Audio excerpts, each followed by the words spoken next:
चलिए क्या कह रहा क्वेश्चन, क्वेश्चन फोकस करो विकी, फोकस करो। फोकस क्या कह रहा क्वेश्चन कि एक पासे को एक बार फेंका जाता है, निम्नलिखित को प्राप्त करने की प्रायिकता ज्ञात कीजिए। पहला एक अभाज्य संख्या, दूसरा है 2 और 6 के बीच स्थित एक विषम संख्या।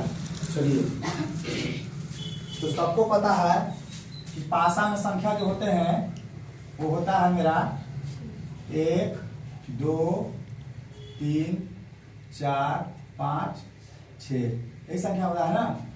पहला क्वेश्चन क्या कह रहा है कि एक क्या कह रहा है विकी, एक अभाज्य संख्या आने कैसे ना, क्या कह रहा है, एक अभाज्य संख्या, एक अभाज्य संख्या आने की प्रायिकता है, एक अभाज्य संख्या आने की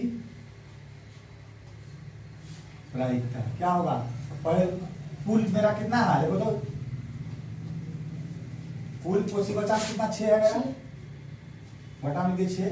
अब कह रहा है कि एक अभाज्य संख्या आने की प्रायिकता है। इसमें देखिए अभाज्य संख्या क्या वो है, 2 अभाज्य संख्या, अभाज्य संख्या किसे कहते हैं कल बताते हैं हम, 5 है वो, जो 1 से काटे किसे काटे, यानी कि मेरा अभाज्य संख्या क्या है, 2 है, 2 है 5, 3 भी है सर, एक क्या है 3 भी है, 3 भी है, 5 है, और एक क्या है मेरा 5 है, यानी कि मेरा कितना अभाज्य संख्या है 3 है। 3 बटा 6 आ गया मेरा, इसको काट दीजिए तो क्या होगा 3 एकम 3, 3 बटा 6 यानी कि 1 बटा 2 चांस है ना। हो सकता है कि एक बार में आ जाएगा अभाज्य संख्या, भाषा में देखेंगे आ सकता कि नहीं, फेंकेंगे तो हो सकता है कि 2 ही आ जाए एक बार में, है कि नहीं।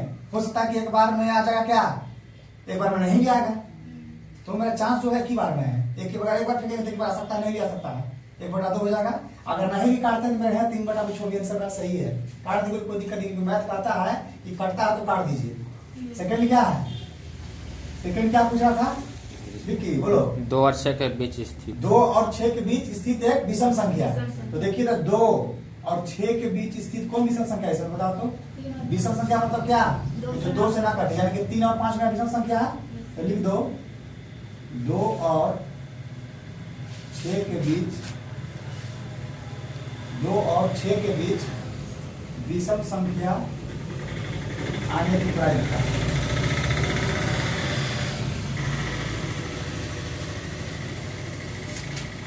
क्या हो जाएगा, विषम संख्या क्या वो है 2 और 6 के बीच 20 10 भाई को 2 बटा 6, यानी कि इसका भी चांस क्या हो जाएगा 1 बटा 3, इसका चांस हो जाएगा 1 बटा 3, ठीक है ना, याद रखिएगा। यानी कि 2 बटा 6 यानी कि 1 बटा 3 काट दिया, तो एक अभाज्य संख्या आने की प्रायिकता 1 बटा 2 हो जाएगा, और 2 और 6 के बीच स्थित विषम संख्या आने की प्रायिकता क्या हो जाएगा 1 बटा 3, इसको सेम करोगे ठीक है।